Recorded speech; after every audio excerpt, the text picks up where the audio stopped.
Bonjour à tous. Aujourd'hui, nous sommes le lundi 10 août 2026 et notre cher ami Paul Craig Roberts est avec nous. Bon retour parmi nous, Paul. Merci, Nima. Paul, il se passe quelque chose au Moyen-Orient. Nous l'avons appris avec ce nouveau pacte militaire, ou pacte de défense, si je peux l'appeler ainsi. Certains diraient que c'est une sorte de 5e article du traité de l'OTAN, vu la manière dont il parlait de l'Arabie saoudite, de la Turquie et du Pakistan. Il se rapproche et signe ce nouveau pacte de défense. Ou peut-être peut-on plutôt parler d'un pacte de sécurité. Et il semble qu'il voulait que l'Égypte en fasse partie.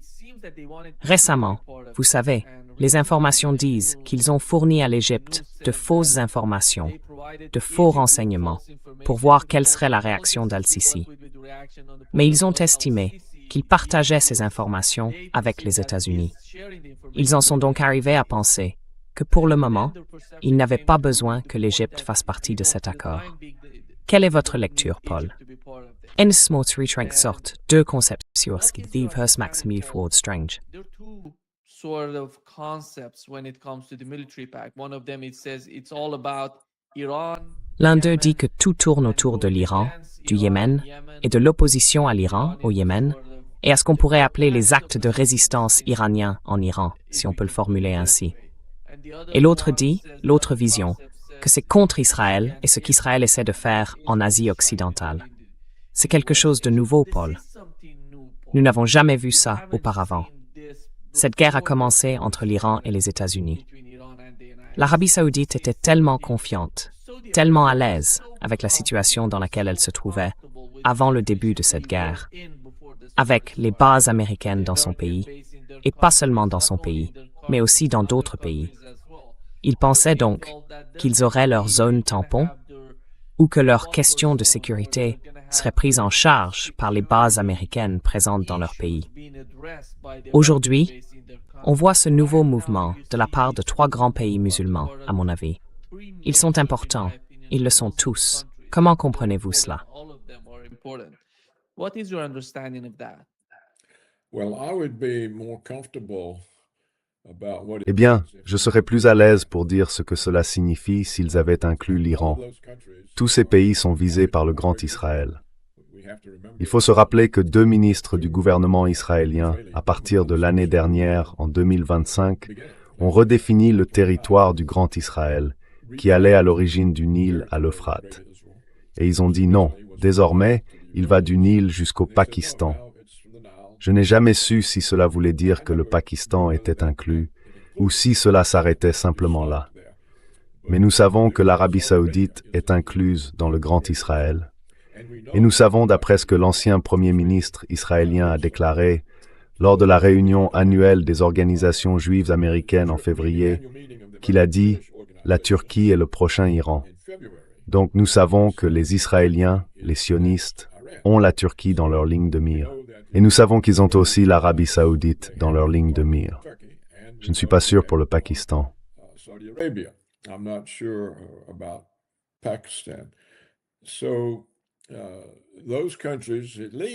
Ces pays-là, au moins, devraient savoir qu'ils ont Israël contre eux, et donc les États-Unis. Il n'est donc pas concevable, si les Saoudiens ont la moindre intelligence, que l'Arabie saoudite compte sur la protection américaine, alors que l'Arabie saoudite fait partie du Grand Israël, et que depuis 26 ans, la fonction principale de la politique étrangère américaine est d'établir le Grand Israël pour Israël. Et si les Turcs sont attentifs, alors ils savent, comme moi, ce que l'ancien Premier ministre israélien a dit aux organisations juives américaines. Après l'Iran, la Turquie est la prochaine cible. Ils doivent donc savoir qu'ils ne peuvent pas compter sur... La Turquie ne peut pas compter sur l'OTAN et l'Arabie saoudite ne peut pas compter sur Washington. On se dirait donc, d'accord, ils réalisent qu'ils ont un ennemi commun et ils se sont alliés au Pakistan, qui possède des armes nucléaires.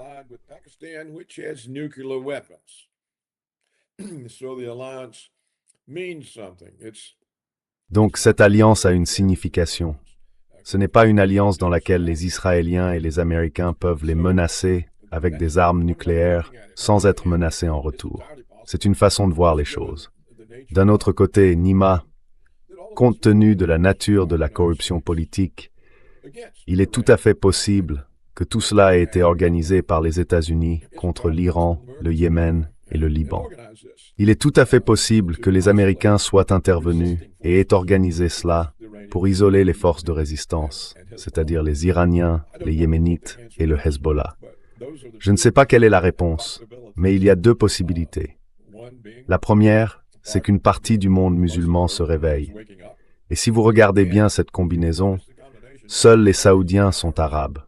Les Pakistanais ne sont pas arabes, les Turcs ne sont pas arabes. Nous avons donc trois ethnies différentes, sans lien racial entre elles, dans une alliance. Nous ne savons pas s'ils ont conscience de la menace à laquelle ils font face, et s'ils comprennent que l'Amérique est leur ennemi, parce que l'Amérique est une marionnette de l'Israël sioniste. Ou bien si, une fois de plus, les Américains sont arrivés avec des sacs pleins d'argent et ont acheté une alliance pour aider à contenir les résistants, qui sont peu nombreux. Je ne connais pas la réponse. Le temps nous le dira. Si cette alliance peut tenir, nous saurons immédiatement que si ce n'est pas une alliance créée par les Américains, Washington se mettra aussitôt au travail pour essayer de la dissoudre. Ils feront tout pour tenter de la dissoudre.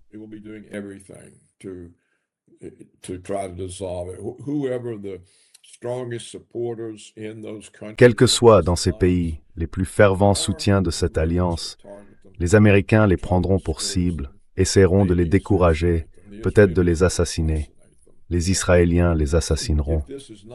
Si ce n'est pas une alliance créée par les Américains pour contenir l'Iran, les Américains agiront contre elle, et les Israéliens aussi. Alors il faudra simplement voir. Ça nous le dira. Si nous voyons des membres de cette alliance attaqués, des membres qui soutiennent cette alliance en Arabie Saoudite, au Pakistan, en Turquie, si nous les voyons attaqués ou en difficulté, nous pourrons savoir qui l'a formé. Pour le moment, je n'en ai pas la moindre idée.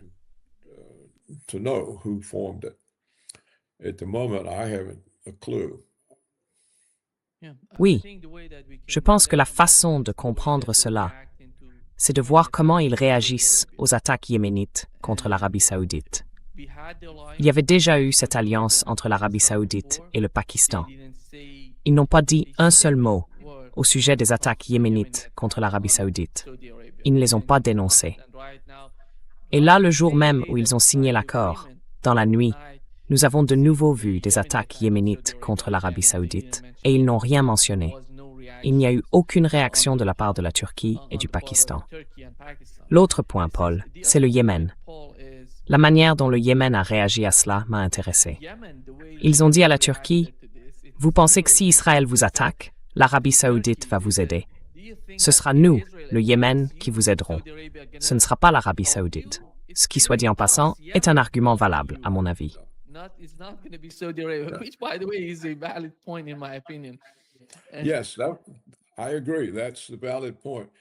Oui, je suis d'accord. C'est un point valable. J'allais le faire moi-même. Ça n'a aucun sens que l'Arabie saoudite poursuive un conflit avec le Yémen, parce que le Yémen résiste effectivement à Israël et que l'Arabie saoudite est visée par Israël. Donc ça n'a aucun sens que les Saoudiens se battent contre les Yéménites. Ça n'a aucun sens. Si cela continue, cela donne à penser qu'il s'agit d'une initiative orchestrée par les Américains. Et ce sera un désastre pour eux, parce qu'ils s'alignent sur leur ennemi contre ceux qui les protègent. J'espère que les Iraniens seront actifs pour tenter d'organiser des relations avec les autres pays visés.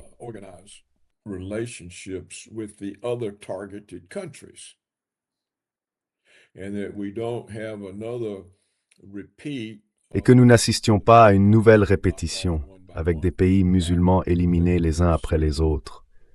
L'Irak, la Libye, la Syrie. Il faudra voir. Je ne sais pas. Je ne sais pas dans quelle mesure l'Iran réussit ses discussions avec Oman sur le contrôle du détroit d'Ormuz. Je ne sais pas non plus quel succès il a auprès des autres États du Golfe en essayant de les convaincre qu'ils sont alliés aux mauvaises parties et qu'ils doivent s'allier à l'Iran. Si la diplomatie iranienne parvient à tirer parti du fait que les Américains se sont révélés incapables de protéger ces pays, alors peut-être que les Iraniens pourront former une alliance autour du Golfe Persique. Et peut-être qu'elle pourra ensuite s'élargir.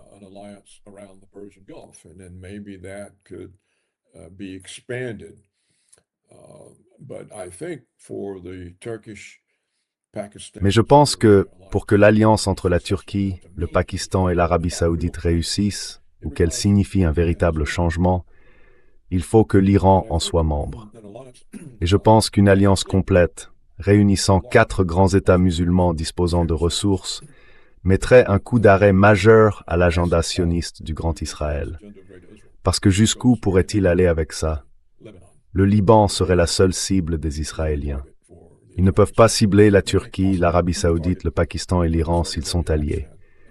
Donc cela briserait l'agenda sioniste du Grand Israël, tout comme le ferait une alliance entre l'Iran, la Chine et la Russie.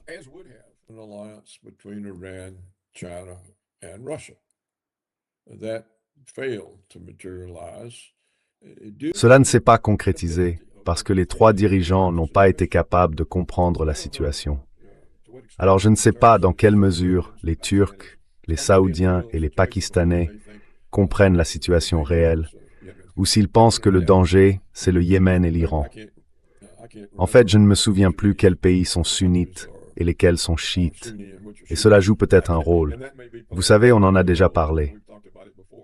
La scission musulmane remonte au 7e siècle, donc cela peut rendre toute action rationnelle impossible. Je ne sais pas.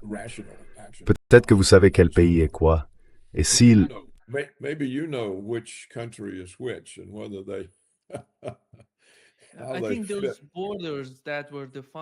Je pense que ces frontières, qui ont été définies pendant si longtemps entre chiites et sunnites, sont tout simplement en train de s'estomper, Paul.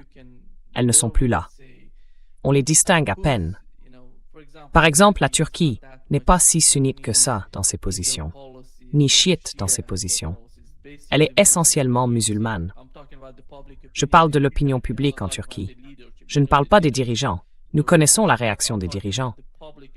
Mais je parle de l'opinion publique en Arabie saoudite, au Koweït, à Bahreïn, en Iran. Dans l'ensemble, on ne voit plus autant de frontières se dessiner parmi les gens, au sein de la société. Ces frontières s'estompent, et c'est très important. C'est le résultat, Paul, de ce qui s'est passé à Gaza, en Palestine.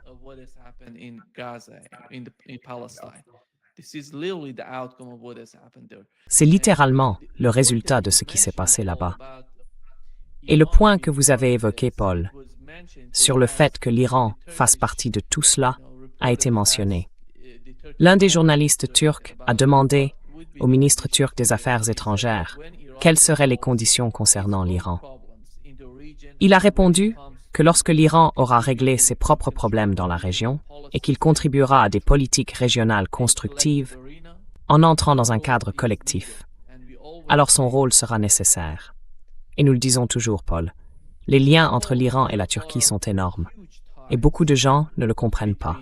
Cela signifie que si, supposons-le, demain, Erdogan décidait de faire quelque chose contre l'Iran, je dirais que c'est impossible quand on connaît le tissu de la société et qu'on connaît le pouvoir en Turquie.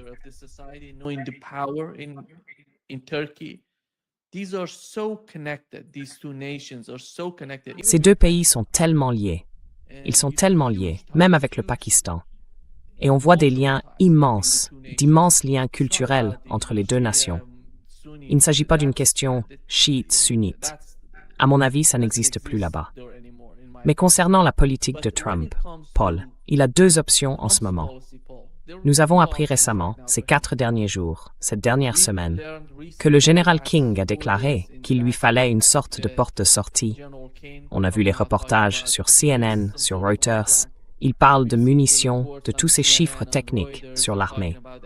Et de l'autre côté, il y a le cas du détroit d'Ormuz, qui est le sujet le plus important à l'heure actuelle.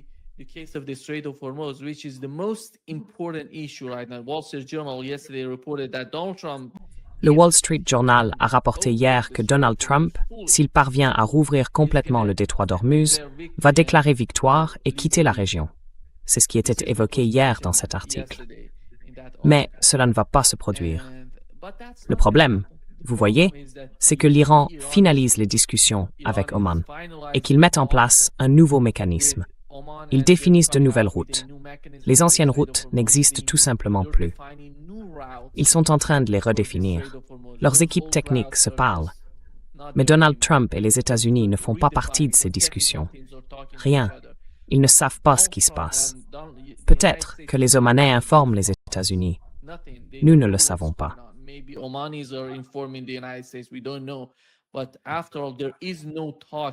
Mais après tout, il n'y a pas de pourparlers entre les deux parties, l'Iran et les États-Unis. Ils reçoivent quelques messages par l'intermédiaire du gouvernement pakistanais. C'est tout. Et il ne semble pas que cela va changer prochainement. Je ne sais pas si vous avez vu l'annonce ou la déclaration du Conseil suprême de la sécurité nationale iranien hier. En substance, ils disent qu'ils relient tous ces éléments, la Palestine, le Liban, le Yémen, l'Irak, tous ensemble, avec l'Iran, tous ensemble. Sans une sorte d'accord global, il n'y aurait pas de réouverture du détroit d'Ormuz. C'est la difficulté dans laquelle se trouve Donald Trump. Quelle est votre lecture de la situation actuelle?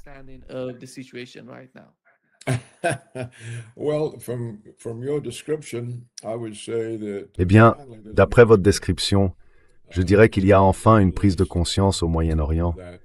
Ils ne peuvent pas compter sur l'Amérique et ils ont un ennemi déterminé en la personne d'Israël. Ils sont donc enfin confrontés à la réalité et on dirait qu'ils commencent à s'en occuper. Ce que nous pourrions voir sortir de tout cela, c'est que l'attaque de Trump et d'Israël contre l'Iran a réveillé le monde musulman et produit enfin une forme de coopération qui les laisse aux commandes au lieu de laisser des acteurs extérieurs décider.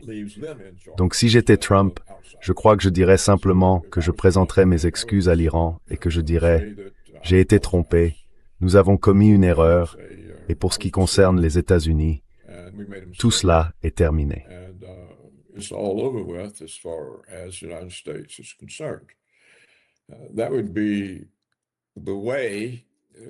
Ce serait la manière de sortir de ce conflit. Laisser le Moyen-Orient aux mains des peuples du Moyen-Orient, sans que les États-Unis restent un ennemi permanent, susceptible de subir de diverses façons les conséquences de flux pétroliers allant dans le mauvais sens. Je pense que Trump ne peut pas gagner cela sur le plan militaire. Et je pense qu'il devrait simplement dire qu'il s'est trompé, que c'était une erreur regrettable, et qu'il aurait dû se méfier davantage de Netanyahou. Ce serait une bonne chose. Et cela enverrait certainement aux Israéliens le message qu'ils sont désormais seuls dans leur projet de Grand Israël. Si les Israéliens comprennent qu'ils n'ont plus Washington pour créer le Grand Israël à leur place, ils devront mettre un peu d'eau dans leur vin et trouver un moyen de s'adapter à la situation. Ce ne serait plus une situation qu'ils pensent pouvoir contrôler ou continuer à faire avancer.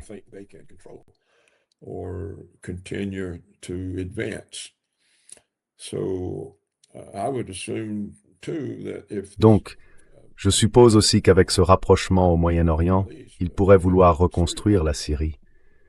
Et je pense que cela exige aussi que les Américains quittent la Syrie. D'après ce que je comprends, ils y sont toujours et ils volent le pétrole syrien. Je ne sais pas si c'est le cas, mais je n'ai rien vu qui indique le contraire. On pourrait alors voir un Moyen-Orient enfin débarrassé de l'influence et du contrôle extérieur. Vous savez, ils ont été sous les Français, les Britanniques, les Américains, les Israéliens. S'ils finissent par s'en sortir en concluant des arrangements entre eux, alors ce sera un autre centre de pouvoir dans le monde qui contribuera à stabiliser les choses.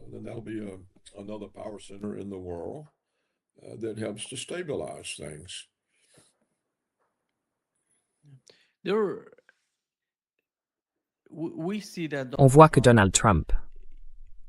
Vous vous souvenez que la première clause du protocole d'accord portait sur le Liban. Et ce qu'ils font en ce moment, il semble que, comme je l'ai mentionné hier, le Conseil suprême de sécurité nationale en Iran ait indiqué vouloir mettre fin au conflit sur tous les fronts. Cela veut dire le Liban et la Palestine. C'est là qu'intervient la solution de Donald Trump pour la Palestine, avec le Conseil de la paix. Comme vous le savez, ils ont publié un document en 15 points qui a été rejeté hier par Benjamin Netanyahou. point document, which was rejected by the Benjamin Netanyahu yesterday. He said that I reject this. Il a dit, je rejette cela. J'insiste sur ce rejet. Personne ne peut mettre la pression. Et comment voyez-vous ce genre d'affrontement? Ce n'est pas un affrontement. C'est une sorte de rhétorique.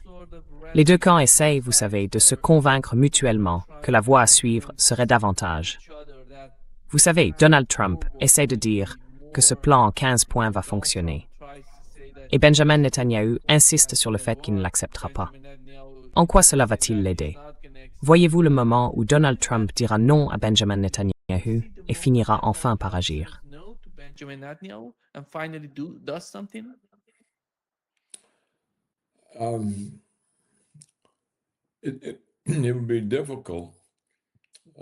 Ce serait difficile à cause de l'influence du lobby israélien sur la politique américaine et de tout le reste en Amérique, les médias, tout. Personnellement, je pense que la Palestine a disparu. Je pense qu'il est clair que Netanyahou entend absorber entièrement la Palestine dans Israël, toute la Palestine. Ils l'ont dit. Et je ne pense tout simplement pas que...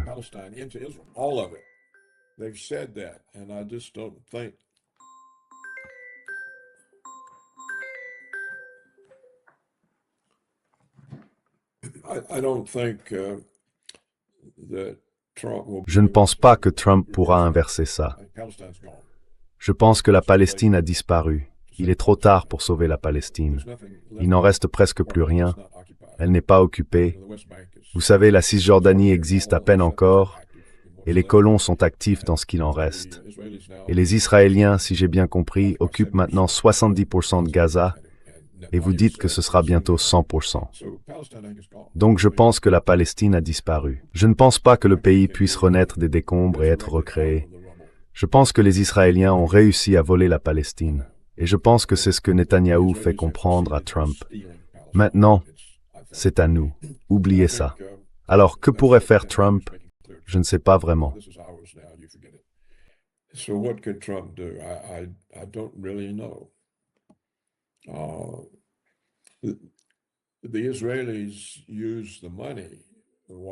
Les Israéliens utilisent l'argent que Washington leur donne pour acheter le Congrès. C'est du blanchiment d'argent. Chaque année, le Congrès attribue plusieurs milliards de dollars à Israël, et Israël utilise cet argent pour financer des campagnes électorales et acheter le Congrès. Donc c'est une forme de blanchiment d'argent. Et le Congrès dépend de cet argent pour ses campagnes politiques. Trump est profondément lié aux sionistes. Tout son gouvernement l'est. Les médias américains aussi. Donc, la seule chose que Trump pourrait faire, c'est ce que j'ai déjà suggéré. Il devrait simplement dire que l'attaque américaine contre l'Iran était une erreur et qu'il le regrette. Je pense que ça contribuerait beaucoup à régler tous les problèmes.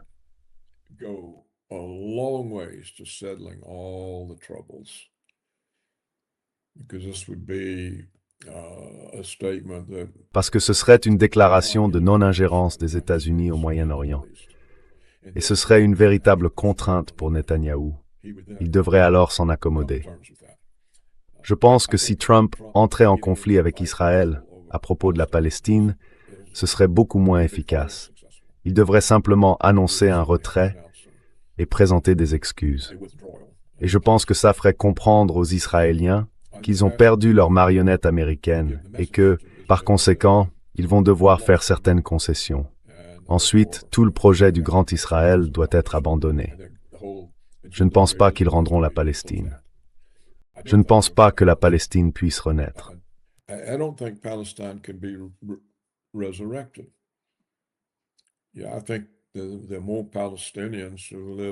Oui, je pense qu'il y a plus de Palestiniens qui vivent dans des camps de réfugiés en Jordanie et au Liban qu'il n'y en a en Palestine. Je pense qu'il y a, disons, 3 générations de ces gens-là. Donc il est trop tard pour sauver la Palestine. C'est mon point de vue. Je ne vois pas vraiment d'autre issue pour Trump que de présenter des excuses, parce que militairement, il n'a tout simplement pas cette option. On ne peut pas envoyer la marine. On ne peut pas envahir avec des troupes. Si on recommence les bombardements, il ne restera plus rien des bases américaines. L'Arabie saoudite en souffrira. La Jordanie en souffrira. Cela soulignera l'impuissance de l'armée américaine dans cette région. Et ça n'aide pas Trump. Alors vous savez, peut-être qu'il peut conclure une sorte d'accord. Les Américains partiront à condition que vous ouvriez le détroit. Et ensuite, il pourra prétendre qu'il a obtenu l'ouverture du détroit. Je pense que pour être crédible, il doit dire « Nous avons fait une erreur ».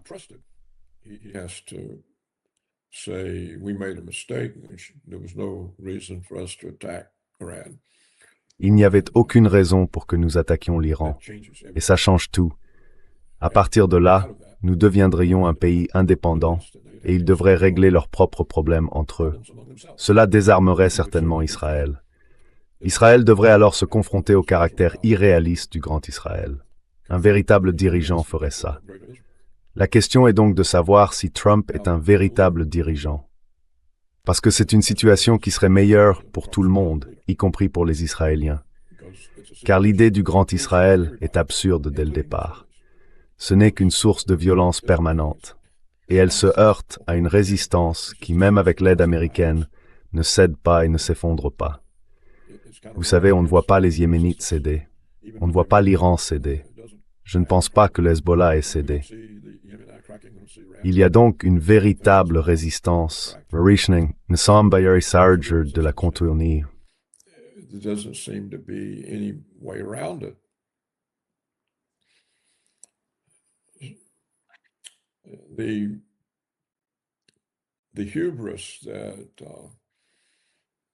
La démesure que représente Trump est dangereuse pour le monde entier.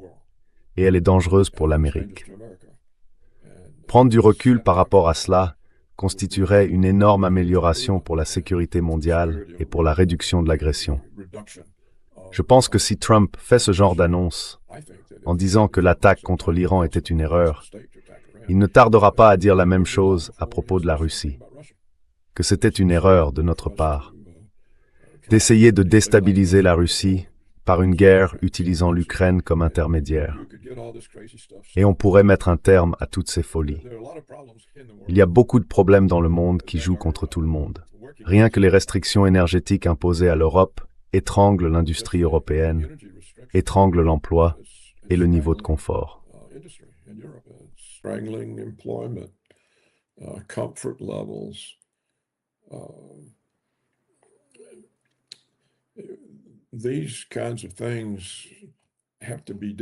Ce genre de choses doit être traité intelligemment.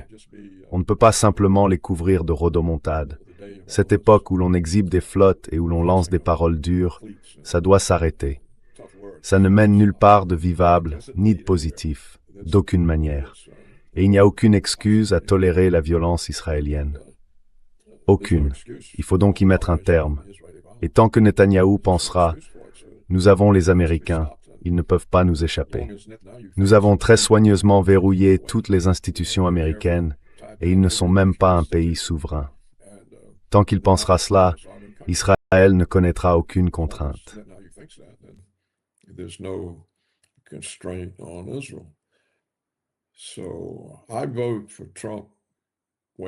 Alors, je suis pour que Trump se réveille et dise « Hey, c'était une mauvaise décision. Je suis désolé, on se retire. » Et le monde aurait changé en mieux. Je pense que cela sauverait la réputation de Trump. Ce serait perçu comme un grand acte de sens politique, ce qui est rare. À mon avis, cela vaut bien plus que d'essayer de forcer quelqu'un à faire ce que vous voulez par la puissance militaire ou les sanctions économiques. Je pense qu'il est bien préférable d'admettre ses erreurs et de rectifier la situation. Il deviendrait respecté, admiré. Je pense que cela sauverait la réputation de Trump. Je ne pense pas qu'il ait, dans son gouvernement, des gens assez intelligents pour le lui expliquer.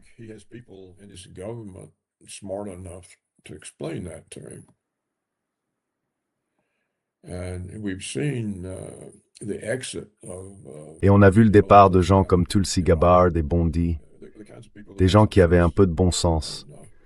Et on n'en a tout simplement pas beaucoup de ce genre-là dans l'administration Trump. Alors qui lui explique? Et bien sûr, les médias américains ne l'expliquent pas. Les conservateurs, ils ne sont pas bons pour expliquer. Alors on verra. Il se pourrait bien que ce nouveau pacte, s'il est réel, ce pacte entre le Pakistan, l'Arabie saoudite et la Turquie, S'il est réel, cela veut dire qu'il va s'étendre, parce qu'il le doit, s'il est réel, et que ce n'est pas une orchestration américaine. Alors peut-être que ça suffit, Nima. C'est un nouveau développement. Ça aurait été très surprenant il y a 1 an ou 2, non? Et c'est, je suppose, une conséquence du désordre que Trump et ce monde ont provoqué.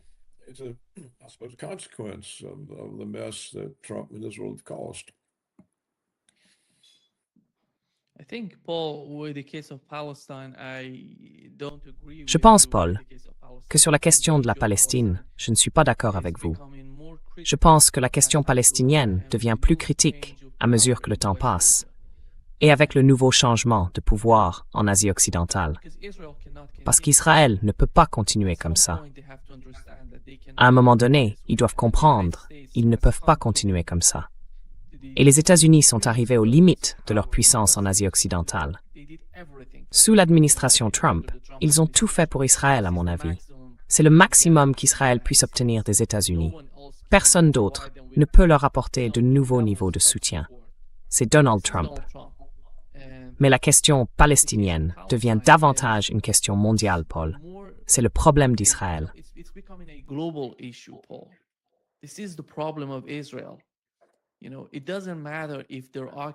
Vous savez, peu importe qu'ils occupent la Cisjordanie, qu'ils soient en ce moment à Gaza, en train de tracer une ligne jaune. Cela devient une question internationale dans l'esprit des gens partout dans le monde. Et cette opinion publique compte pour tous ces pays d'Asie occidentale, à mon avis. Nous exerçons une pression. Je sais que votre point de vue, chaque fois que nous en parlons, est très juste, à mon avis. Vous voyez ces pays musulmans ne rien faire? Pratiquement rien. Tous ces États arabes. En gros, ils restent silencieux. Ils ne font rien quand il s'agit de la Palestine. Vous voyez, la Turquie joue son rôle. Malgré une opinion publique en Turquie totalement opposée à Israël, vous ne voyez pas ça se refléter, se traduire dans le gouvernement d'Erdogan.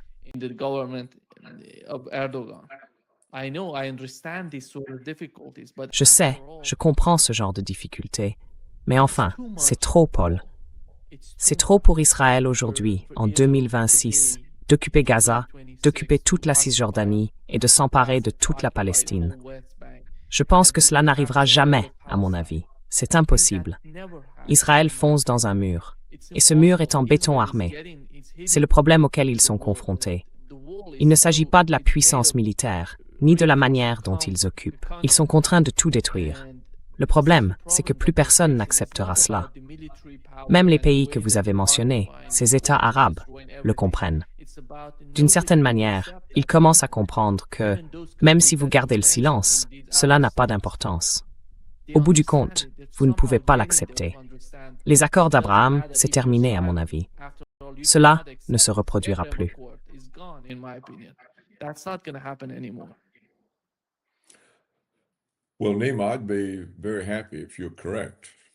Eh bien, Nima, je serais très heureux si vous avez raison. Vraiment très heureux. Mais le problème que je vois, c'est qu'il ne reste plus rien de la Palestine. La Cisjordanie s'est réduite à presque rien. Et Gaza est soit en ruine, soit occupée. Alors, comment définit-on la Palestine? Comment définit-on la Palestine? Je veux dire, la Palestine autrefois, c'était l'intégralité de ce qu'est Israël aujourd'hui. Alors, quelle part Israël devrait-il rendre? Seulement Gaza? Seulement la Cisjordanie? Quelle partie de la Cisjordanie? La partie qui existe encore, ou toute la Cisjordanie? Comment faire partir les Israéliens? Est-ce que les Turcs, les Pakistanais et les Saoudiens vont envoyer une armée? Quand Netanyahou dit non au président Trump dont il dépend à votre plan de paix, c'est le nôtre. La Palestine, c'est Israël. Cela fait 79 ans que nous transformons la Palestine en Israël. Nous ne la rendrons pas.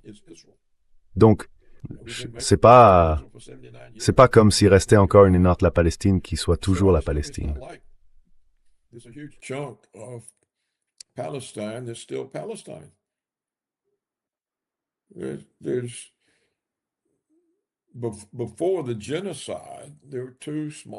Avant le génocide, il y avait 2 petites enclaves en Cisjordanie, et beaucoup de villages de Cisjordanie n'étaient même pas reliés entre eux. Les Israéliens avaient coupé les liens entre les Palestiniens qui s'y trouvaient. Et bien sûr, Gaza était connu comme le camp de concentration à ciel ouvert. On ne pouvait pas y entrer, on ne pouvait pas en sortir. Mais même ça, il n'en reste plus rien. C'est pour ça que je ne vois pas comment on peut recréer la Palestine, alors que 79 ans c'est long. J'ai donc le sentiment que le monde a attendu trop longtemps avant de faire quoi que ce soit pour défendre la Palestine. Et ceux qui ont essayé, vous savez, comme les différentes flottilles qui tentaient d'acheminer de la nourriture et de l'aide, les Israéliens les interceptaient toujours. Le monde a simplement laissé faire. Je pense que c'est arrivé. The world just allowed this to happen. I think it's happened. But I have no objection to you being right. If you're right, suits me. Mais je n'ai aucune objection à ce que vous ayez raison. Si vous avez raison, ça me convient très bien. J'aimerais que ce soit le cas. Mais alors, que devient Israël? Qu'est-ce qu'Israël dans ce cas-là? Vous voyez, une fois que les Britanniques ont donné aux Juifs un point d'appui en Palestine, c'était une petite zone.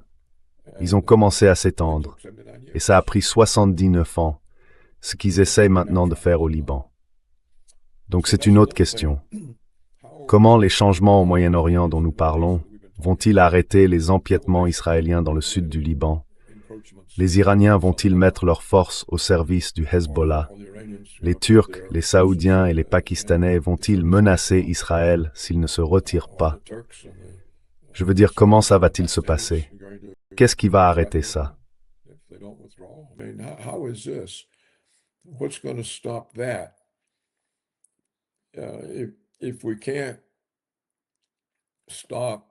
Si nous ne pouvons pas arrêter l'agression israélienne dans le sud du Liban, comment allons-nous les contraindre à rendre Gaza et la Cisjordanie ou une partie de la Cisjordanie? Et en quoi serait-ce un État? La Cisjordanie est très loin de Gaza, et rien ne les relie. Quel genre d'État ce serait? Ce serait un État fantoche occupé. Donc, vous savez, il est en quelque sorte trop tard pour expulser les Israéliens de Palestine. Et de quelle partie de la Palestine les expulse-t-on? Et où vont-ils s'ils sont expulsés? Il est difficile de renverser l'histoire, vous savez.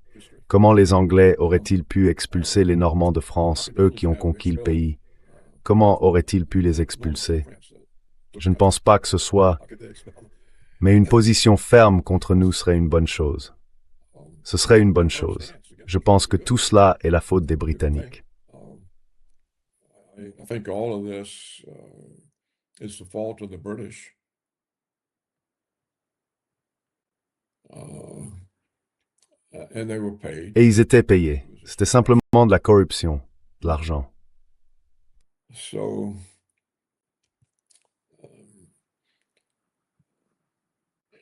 anyhow, I think we have. Quoi qu'il en soit, je pense que nous avons évoqué les possibilités, ou certaines des possibilités, qui pourraient découler de ce qui semble être une sorte de nouvelle prise de conscience. Et même si nous ne connaissons pas l'origine réelle, ni l'objectif de ce nouvel accord de sécurité, cela complique certainement les choses pour le projet du Grand Israël, parce que le Pakistan possède l'arme nucléaire. Israël ne peut donc pas recourir à des menaces de quelque nature que ce soit. Rien que cela, si Trump y prête attention, devrait lui indiquer que les États-Unis doivent quitter la région et simplement essayer d'être amicaux et utiles envers tout le monde, et que c'est stupide pour les États-Unis de se battre et de risquer des pénuries mondiales de pétrole, ainsi que toutes sortes d'autres problèmes au nom du Grand Israël.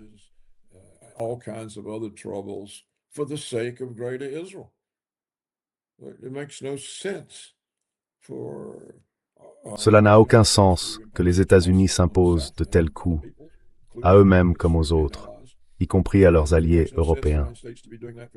Et s'il n'est pas logique que les États-Unis fassent cela pour Israël, il n'est pas logique non plus qu'ils le fassent à la Russie. Nous devons enfin abandonner ces conceptions hégémoniques. Israël doit les abandonner. Les États-Unis doivent les abandonner. Et selon moi, c'est de cela que dépend la survie du monde. La poursuite des stupidités et des erreurs va produire une confrontation nucléaire. Et quel avantage peut-on en tirer? Personne n'y gagne. C'est une forme d'idiotie. It's a form of idiocy. And Et si j'étais conseiller de Trump, je lui dirais, Monsieur le Président, voilà une occasion de vous imposer dans l'histoire comme un grand homme d'État. Reconnaissez simplement que cette erreur a été commise et que vous la corrigez, et tout cela s'arrête. C'est le seul message que vous avez besoin d'envoyer. Alors tout devient clair. Et comme vous vous en souvenez peut-être, j'étais sceptique dès le départ concernant le conseil de paix de Trump en Palestine. Et je n'arrive pas à imaginer comment il peut penser ainsi. Comment peut-il ne pas comprendre que le grand Israël commence par la Palestine et Gaza et les inclut? Pourquoi Israël y renoncerait-il? Il ne le fera pas, et je ne connais aucun moyen de les y contraindre.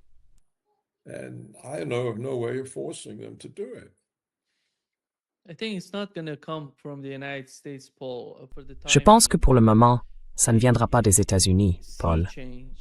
Mais le changement profond qui est en train de se produire, à mon avis en Asie occidentale, finirait par convaincre l'establishment aux États-Unis qu'il ne serait pas dans leur intérêt de soutenir Israël alors que le conflit se poursuit, avec tout ce qui se passe. Ça va prendre du temps. Ça ne se fera pas du jour au lendemain. Mais ça ne veut pas dire qu'Israël va s'emparer de toute Gaza et de la Cisjordanie du jour au lendemain.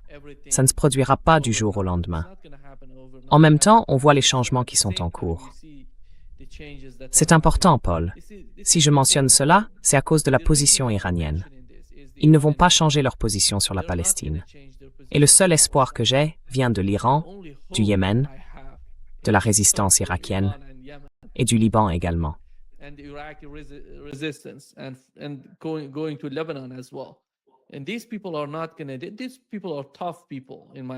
Et ces gens-là sont déterminés, à mon avis.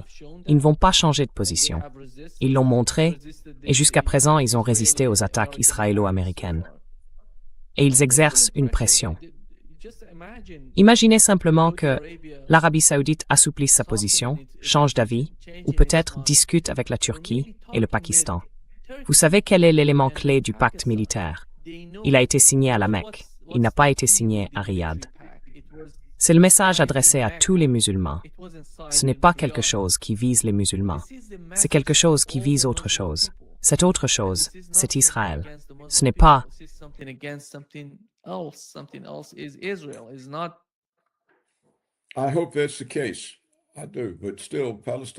J'espère que c'est le cas, vraiment. Mais malgré tout, la Palestine a disparu. Elle a disparu. Elle n'est plus là. Elle n'est plus là. Donc je pense qu'il est trop tard pour la Palestine, et je ne pense pas que les Israéliens en rendraient la moindre partie. Et ils considèrent déjà que toute Gaza leur appartient. C'est pour ça que Netanyahou a catégoriquement rejeté le plan de Trump pour Gaza. Et je ne vois aucun moyen de le contraindre, à part une invasion militaire d'Israël. Mais je pense que vos espoirs concernant cette alliance sont probablement justes, tant qu'il ne s'agissait pas d'une opération américaine.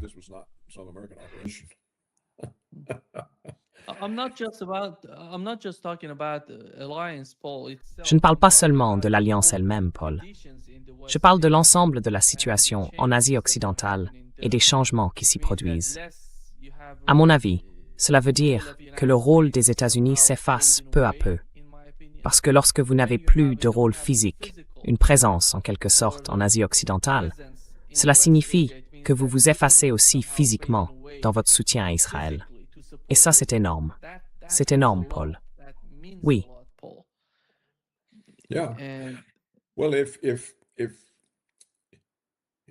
Eh bien, si les États-Unis sont en train de s'effacer, alors Trump aurait intérêt à en tirer parti, à s'en attribuer le mérite et à dire « Nous avons fait une erreur », parce que ce serait une contrainte puissante pour Israël. Et cela ferait disparaître toute l'hostilité grandissante envers les États-Unis au Moyen-Orient. Et cela accélérerait considérablement les changements vers une situation plus pacifique. Donc, quand je parle de l'Alliance, je l'utilise simplement comme exemple de ces forces dont vous parlez. Maintenant, quelque chose s'est concrétisé, quelque chose s'est produit.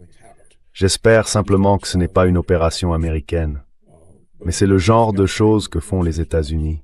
Ils créent des alliances qui ne sont pas réelles, et je n'en sais pas assez sur ce sujet.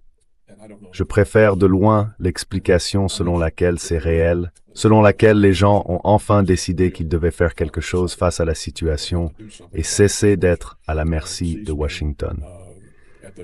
C'est une bonne chose. Et nous verrons, vous savez, nous verrons ce qui se passe au Liban. Nous verrons si les Saoudiens poursuivent leur conflit avec le Yémen. We'll see if the Saudis keep up their conflict with Yemen. Ils peuvent pas. Well, it suits me that they.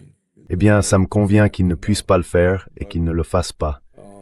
Mais s'ils le font, ça vous indique qu'il s'agit probablement d'une opération américaine. Et selon vous, quelle va être la situation dans le sud du Liban? Que va-t-on faire face à l'agression israélienne là-bas? Je pense que I think my understanding of southern Lebanon is Ce que je comprends du sud du Liban, c'est qu'Israël n'y a aucune marge de manœuvre. Mettons de côté ce qui se passe entre l'Iran et les États-Unis. Écartons cela et considérons simplement les Israéliens dans le sud du Liban en train de combattre le Hezbollah. Ils ne peuvent pas bien le faire. Avant l'annonce du cessez-le-feu, je pense que celui-ci sert Israël, à mon avis, parce qu'ils étaient confrontés à une sorte de problème stratégique. L'ambassadeur israélien à l'ONU l'a mentionné. Ils utilisent ces drones. Ils utilisent les embuscades dans le sud du Liban. Regardez les pertes du côté israélien avant l'annonce du cessez-le-feu. Vous voyez que les pertes augmentent. You see how the casualties are going up. These were huge issues for Benjamin Netanyahu. C'était des enjeux énormes pour Benjamin Netanyahou et son gouvernement. Et ils ne peuvent pas gérer ça. Ils ne peuvent pas résoudre ça. Leurs batteries de défense aérienne, ont été attaquées par ces drones. C'est énorme. Vous savez, imaginez que vous utilisiez tous ces radars en Asie occidentale, avec des systèmes de défense aérienne, et que vous perdiez vos batteries de défense aérienne, dans le sud du Liban. Et pas seulement dans le sud du Liban. Elles ont aussi été attaquées dans le nord d'Israël. C'est ça le problème. C'est nouveau pour Israël. Je pense qu'avec le temps, ils devront se retirer.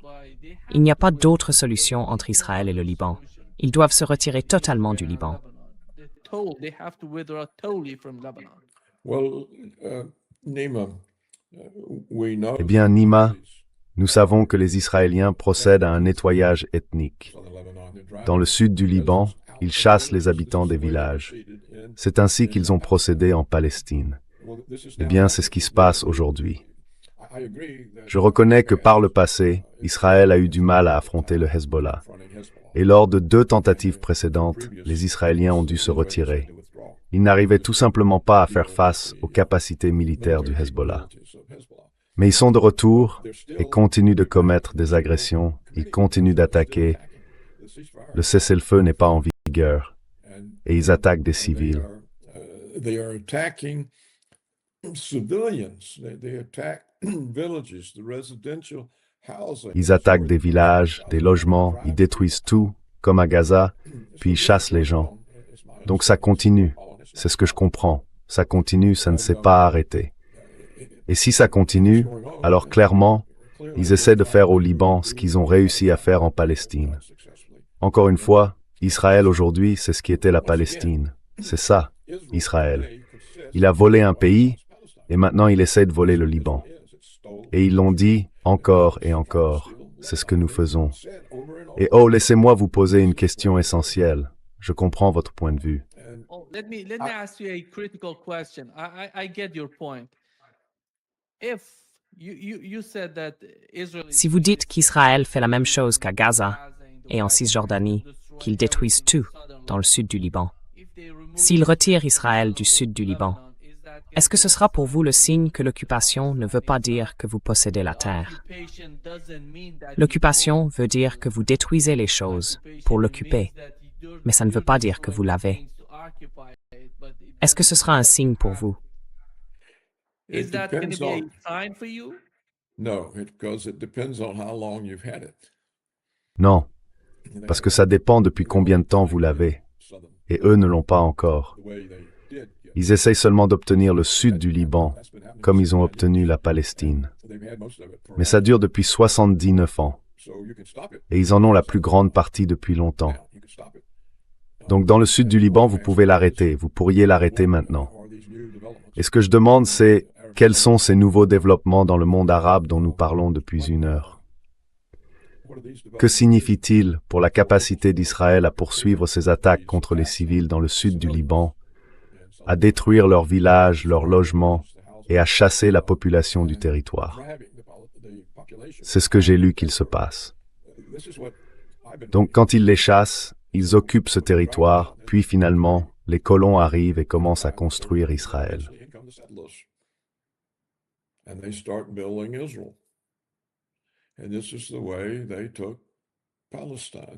Et c'est de cette manière qu'ils ont pris la Palestine. La question est donc la suivante. Que signifient ces nouveaux développements au Moyen-Orient? Qu'est-ce que cela implique pour la tentative d'Israël de s'étendre dans le sud du Liban? Nous savons que les Iraniens se sont prononcés contre cela et qu'ils disent ne pas l'accepter, et que, dans le cadre de toute solution, Israël doit se retirer. Mais qu'est-ce qui va les pousser à partir? Le Hezbollah est-il encore assez fort pour les faire partir une nouvelle fois? Je ne sais pas. Mais si ce conflit continue, cela voudra dire que ces nouveaux éléments qui tentent de gérer la situation ont échoué. Il faut bien qu'il se passe quelque chose.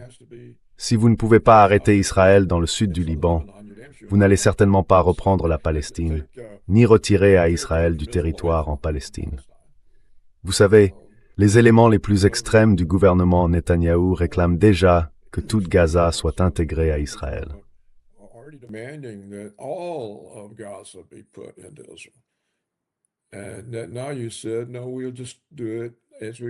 Et maintenant vous dites non, on va simplement faire comme on l'a toujours fait. On était à 50, puis à 60, maintenant on est à 70. Ensuite on passera à 80, puis à 90, puis à 100. On procède par étapes, parce que c'est mieux accepté comme ça. Si on prend tout d'un coup, il y a davantage d'opposition. Alors je me demandais, qu'est-ce qui va arrêter l'agression israélienne dans le sud du Liban? Nous savons que Trump n'y est pas parvenu. Nous savons même que Trump s'est joint à Israël pour faire pression sur le gouvernement à Beyrouth afin qu'il désarme le Hezbollah. Eh bien, ils ne peuvent pas désarmer le Hezbollah. Il est plus fort que l'armée libanaise. Mais Trump ne mène aucun effort qui ait abouti, ou en fait, il ne fait absolument aucun effort pour arrêter cette agression. Alors, qu'est-ce qui empêchera que toute Gaza fasse partie d'Israël? Je soupçonne que d'ici la fin de l'année, ou au milieu de l'année prochaine, il n'y aura plus de Gaza.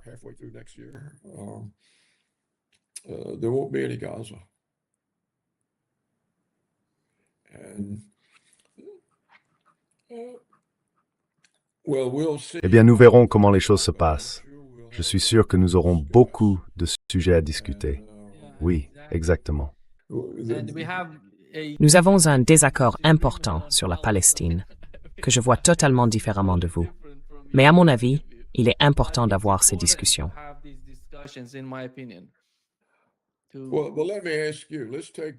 Eh bien, laissez-moi vous poser la question. Prenons le cas américain. Il y avait des tribus indiennes. Bien sûr, elles n'avaient pas de notion de propriété de la terre, ni ce genre de choses. Mais comment, par exemple, les Indiens Sioux auraient-ils pu chasser les Américains de ce qui était leur territoire?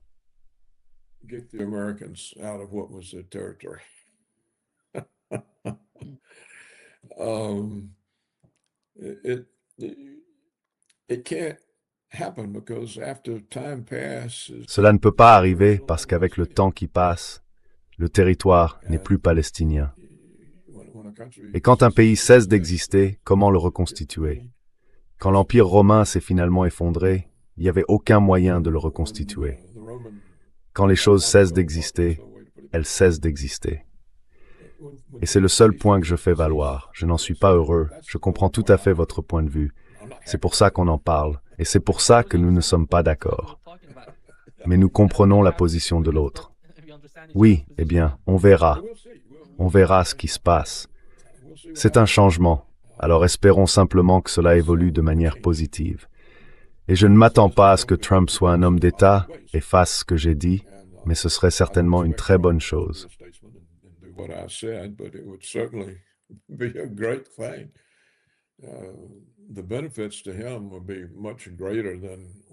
Les avantages pour lui seraient bien plus importants que ce qui va se passer s'il maintient cette posture agressive. Mais on verra. On verra ce qui se passe. Vous savez, beaucoup de choses peuvent... Ces élections à l'automne, qu'est-ce qui va se passer en Russie, en Israël, aux États-Unis? Qu'est-ce qui va se passer? Aux États-Unis, on assiste à la montée de ce qui sont essentiellement des bolcheviks au sein du Parti démocrate. Ils remportent des primaires. L'un d'eux a dit l'autre jour, « Nous sommes là pour détruire la race blanche. » C'est un blanc qui a dit ça. Lisez mon article d'aujourd'hui, je le cite et j'indique le site. Read my article today. I quote him and give the site. He campaigned. Il a fait campagne pour 2 des envahisseurs immigrés qui se présentent au Congrès sous l'étiquette démocrate. Je ne me rappelle plus les noms, mais c'est sur mon site ce matin. La citation, la source. Nous sommes ici pour détruire la race blanche. Enfin, regardez, ce sont des choses incroyables, et lui n'a pas peur de dire ça. Il ne craint pas de se faire vouer aux gémonies. Donc, il se passe toutes sortes de choses dont nous ne pouvons pas prévoir les conséquences. Qui aurait jamais pensé que cela arriverait. C'est un peu comme un porte-parole officieux de ces nouveaux démocrates.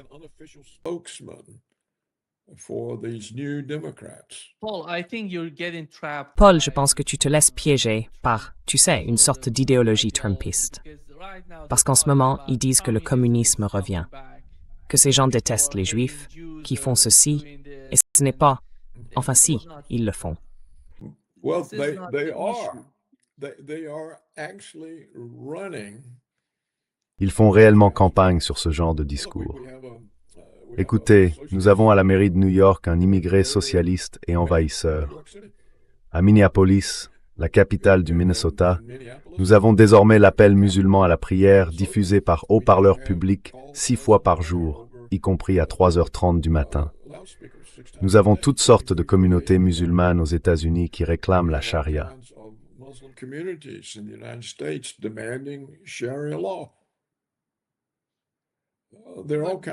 Il y en a toutes sortes. Où est-ce qu'ils appliquent la charia? Il n'y a aucun endroit où ils appliquent la charia. J'ai dit qu'ils l'exigeaient. Mais il doit bien y avoir une forme de, vous savez, loi islamique dans d'autres endroits où ils l'ont déjà fait, et ils la veulent de nouveau. Ils veulent recommencer. Ce n'est pas une bonne chose.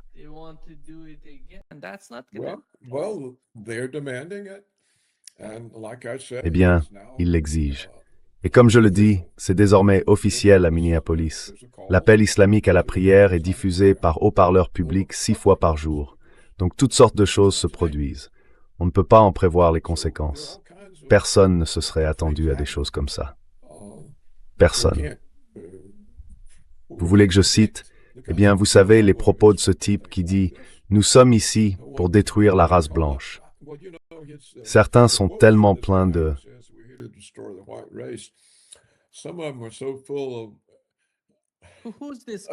C'est qui ce type? Ce type, il est... Bon, voyons qui c'est. Je veux savoir qui est ce type qui a dit « Je vais... » Bon, je vais vous dire son nom, 1 minute. Il faut être complètement dans le déni pour dire ça. Enfin, ne pense pas.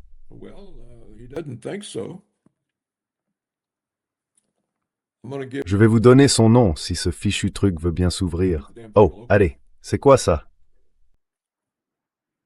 Oh, come on. What is this?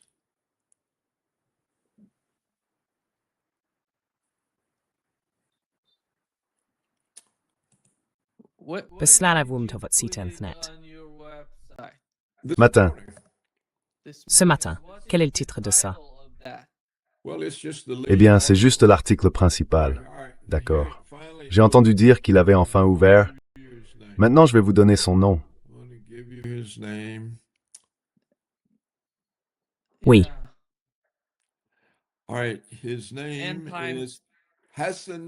D'accord. Il s'appelle Hassan Piker. H-A-S-A-N. Hassan Piker. Il est devenu le porte-parole officieux de ces nouveaux démocrates. C'est un homme blanc. Il a fait campagne pour le candidat démocrate du Michigan, Abdul El-Sayed, et il a fait campagne dans le Wisconsin. Oh, Hassan Piker, c'est un podcasteur. Oh, Hassan Piker, he's a podcaster. He's not that Il n'est pas si important, important que ça. he's not even- C'est même pas. Je le connais. I know him. Well, whether he's important or not. Eh bien qu'il soit important ou non, il a fait campagne pour ces démocrates et ils ne l'ont pas désavoué. Et ce qu'il dit est assurément radical. Je n'aurais jamais pensé que quelqu'un dans la politique américaine dirait des choses pareilles. I wouldn't have thought anybody in American politics would say things like this. No, the guy, Paul. The guy Non, is not ce that type, influential, Paul, ce it's type, not that- n'a pas tant d'influence que ça. C'est un podcasteur. Et je suppose qu'il est. Enfin, Nima, peu importe son influence. It doesn't matter how influential he is. We don't really know. The point is, En réalité, nous ne les sommes fort. L'affaire est sur date mort than known, dit Howard. and he's not being contradicted. Paul, do you Democrats. know what I see? The big Paul, trap vous savez ce que je vois? Le grand piège, avec toutes ces rhétoriques venant de la gauche, de la droite, du centre. Pour moi, Paul, il n'y a plus de gauche ni de droite. Ce n'est plus le cas, à mon avis. Il n'y a plus rien de tout ça, de la gauche et de la droite. Le deuxième point, Paul, c'est que lorsqu'il s'agit de l'islam, des musulmans et de toutes ces questions-là, il y a eu sur le long terme une sorte d'agenda sioniste aux États-Unis, en Occident. Dès qu'on arrive dans l'hémisphère occidental, en Europe, aux États-Unis, même au Brésil, il se passe quelque chose avec l'agenda sioniste, qui dit que ces musulmans sont contre nous.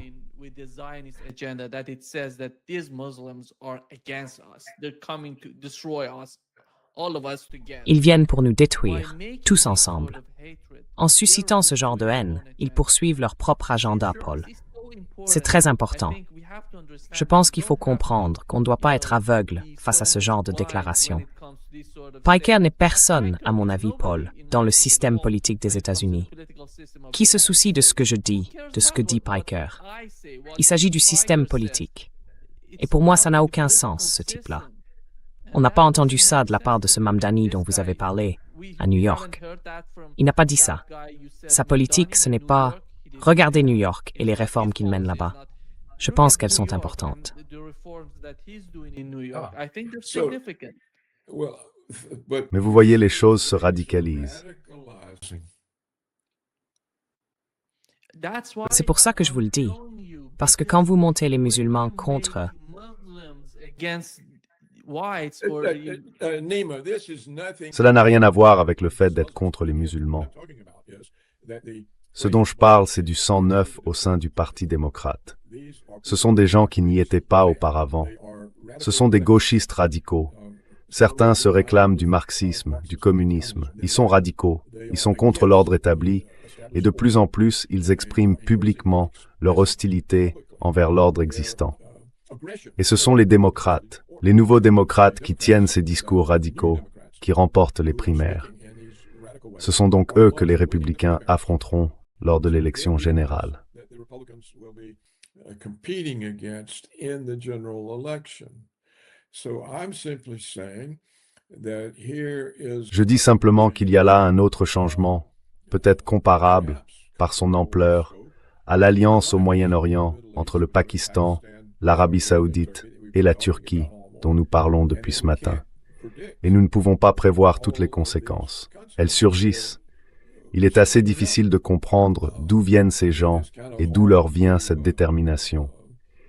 Et jusqu'ici, ils écrasent les candidats démocrates établis qui perdent ces primaires, si ces informations de presse sont exactes. Je dis donc simplement que c'est un changement. Nous ne savons pas ce qui pourrait se passer lors des élections israéliennes. Je veux dire, et si Netanyahou et sa coalition perdaient? I mean, what if Netanyahu and his coalition lose? I don't know if it's possible, but maybe it is. Je ne sais pas si c'est possible, mais peut-être que ça l'est. Nous ne savons pas ce qui va se passer lors de l'élection russe. Peut-être que les Russes en ont assez des drones ukrainiens qui frappent partout en Russie.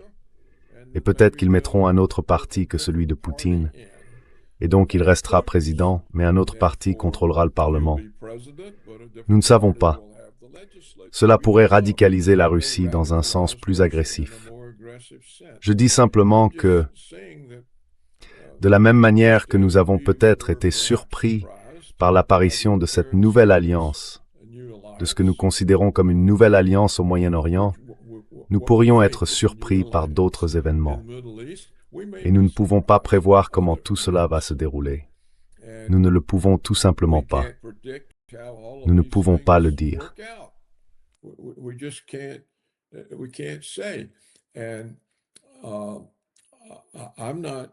Et je ne parle pas contre les musulmans quand je rapporte qu'il semble être établi qu'il y a désormais l'appel musulman à la prière 6 fois par jour à Minneapolis. Or, nous savons que Minneapolis est une ville démocrate qui a été extrêmement hostile aux Blancs, à la police, à l'ICE. Cette hostilité est-elle en train de se propager? Que se passe-t-il? Je souligne simplement que le statu quo est en quelque sorte attaqué partout. Beaucoup de Russes sont mécontents de Poutine parce que la guerre est arrivée en Russie. Des civils en vacances sont tués dans des explosions dans des piscines. Il y a les drones venus d'Ukraine, les raffineries de pétrole et les dépôts de carburant qui explosent. L'essence est rationnée.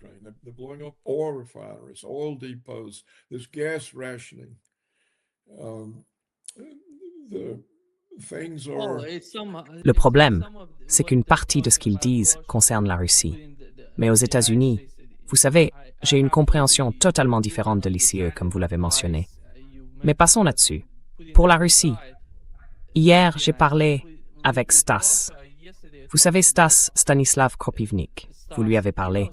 Et je lui ai posé la question sur les pénuries dont il parle à l'intérieur de la Russie. Il m'a dit, vous savez que ce n'était pas un problème important à l'heure actuelle. Ça ne l'était pas. Et d'une certaine manière, ils exagèrent ce qui se passe à l'intérieur de la Russie, Paul.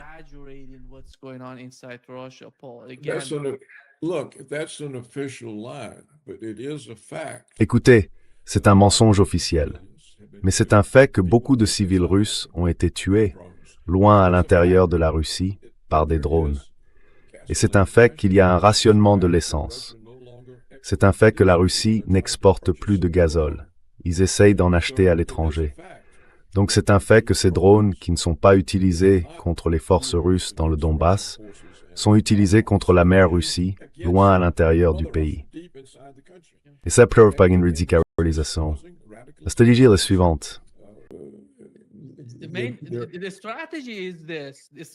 Une stratégie consiste à frapper des cils afin de sorte de chaos en Russie. Je comprends cela. Oui, Les Ukrainiens font ça exprès. Ce n'est pas seulement.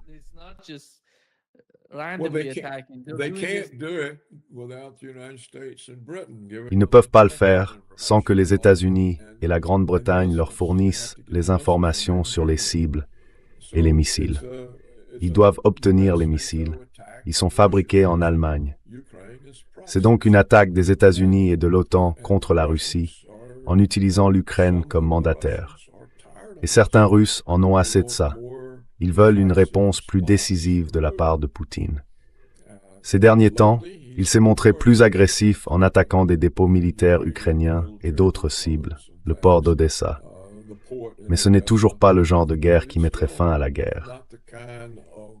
La question donc c'est, que se passe-t-il lors des élections? Leur population n'est pas aussi satisfaite qu'elle l'était.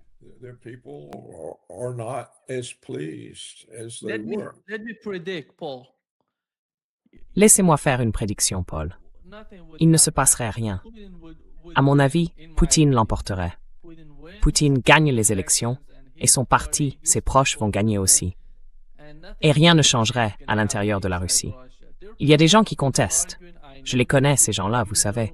Ces problèmes existent, mais ils ne sont pas suffisamment importants pour influer sur l'ensemble de la conception de la guerre en Russie.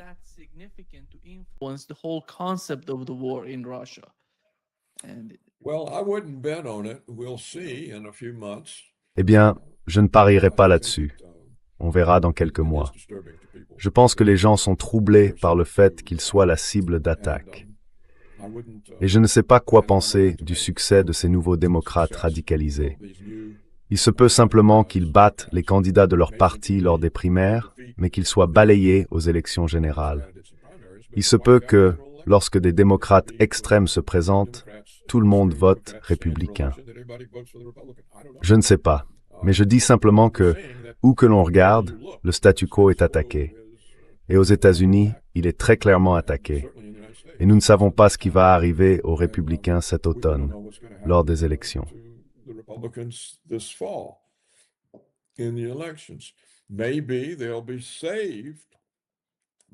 Peut-être qu'ils seront sauvés parce qu'ils auront face à eux des démocrates aussi extrêmes. Mais sinon, c'est une mauvaise nouvelle. Donc je n'associe cela aux musulmans d'aucune manière. Nous nous réjouissons tous les deux de voir que la prise de conscience a peut-être progressé au Moyen-Orient et que les musulmans commencent à se rassembler et à comprendre qu'ils doivent s'unir. Il était grand temps, et nous espérons que c'est réel, et qu'il en sortira quelque chose de concret. Je dis simplement que, tout comme nous ne nous y attendions pas vraiment, et que nous ne savons toujours pas ce que cela signifie entre les Saoudiens et le Yémen, ni ce que cela signifie pour les Israéliens dans le sud du Liban, nous avons aussi, par ailleurs, ces autres évolutions.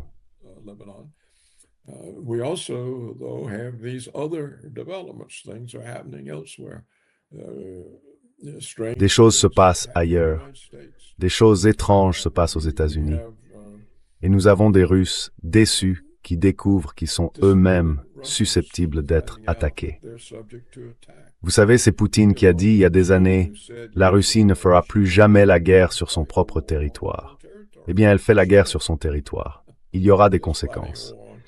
Et donc, nous avons toutes ces conséquences. Nous ne pouvons pas prévoir quelle sera l'issue, ni ce qui pourrait exploser. Nous avons un brandum qui endose FNRR.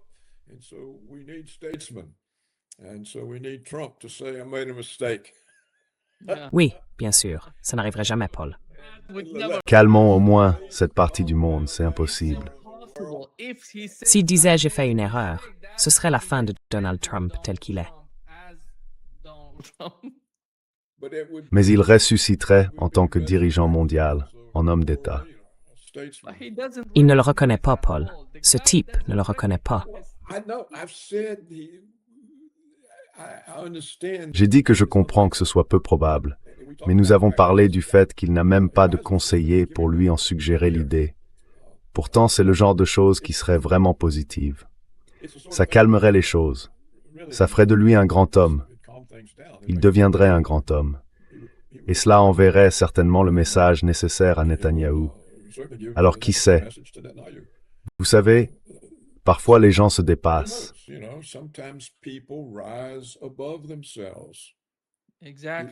Exactement. Je vois. Je pense que c'est une possibilité à chaque fois.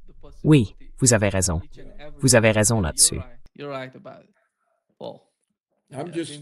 Ça, je lance simplement des idées, mais on verra nos discussions amicales. Exactement. Je n'ai rien contre les musulmans, rien contre les hispaniques, rien contre les asiatiques. Mais je défends la civilisation occidentale. Et je ne pense pas qu'une civilisation qui se dénonce constamment ait de bonnes perspectives. Et c'est ce qui se passe dans le monde occidental. Ils se dénoncent constamment. Ils sont racistes, colonialistes, fascistes. Et si vous n'inculturez pas votre propre peuple à votre culture, vous cessez d'exister. Et quand on voit l'éducation occidentale, elle est très destructrice à l'égard du système de croyance. Elle le met toujours en cause. Et les Blancs sont diabolisés, et ces choses affaiblissent, elles affaiblissent. Il se passe donc toutes sortes de choses dans le monde, et nous ne pouvons pas en prévoir les conséquences.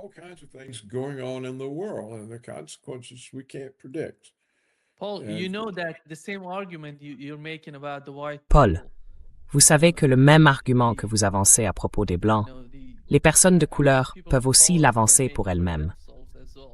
Elles disent qu'elles subissent une pression énorme depuis très longtemps.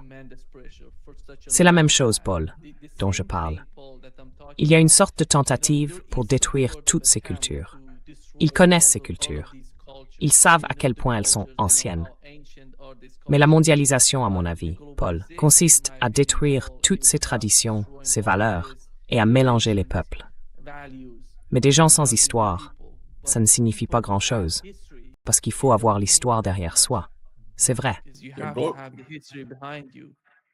That's right. The globalization destroys all. La mondialisation détruit toutes les cultures. Elle détruit la souveraineté. Mais je n'essaie pas de dire quoi que ce soit sur les comparaisons entre ce qui se passe dans les pays non blancs et ce qui se passe dans les pays blancs. Je dis simplement que lorsque les pays blancs s'attaquent eux-mêmes, c'est un affaiblissement. That it's a weakening. And so Je suis tout à fait d'accord avec vous. Il faut être fier de soi pour pouvoir faire mieux, pour s'améliorer avec le temps. Si vous vous détestez, vous ne pouvez pas vous améliorer. Vous ne pouvez pas devenir meilleur. Je crois comprendre tout à fait votre point de vue.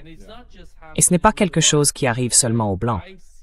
Je le vois, Paul, dans chaque culture et chaque civilisation. Et cela fait partie de leur programme. Détruire tous ces héritages, qui sont importants après tout. well, if it succeeds, there won't be anything left. There'll just be. Eh bien, si ça réussit, il ne restera plus rien. Ce ne sera plus que le chaos. J'espère qu'on n'en arrivera pas là. J'espère que ça n'arrivera pas, du moins pas pendant les quelques années qu'il me reste. C'est vous qui devrez gérer ça, Nima. Alors, on en reparlera la prochaine fois. Exactement. Nous aurons davantage d'informations. C'est un plaisir de vous parler et j'apprécie vos inquiétudes que je partage. Il ne nous reste plus qu'à croiser les doigts. We just keep our fingers crossed. Exactement. Merci. All right. Très bien. Au revoir pour l'instant. À bientôt. Sir. Salut. Bye-bye.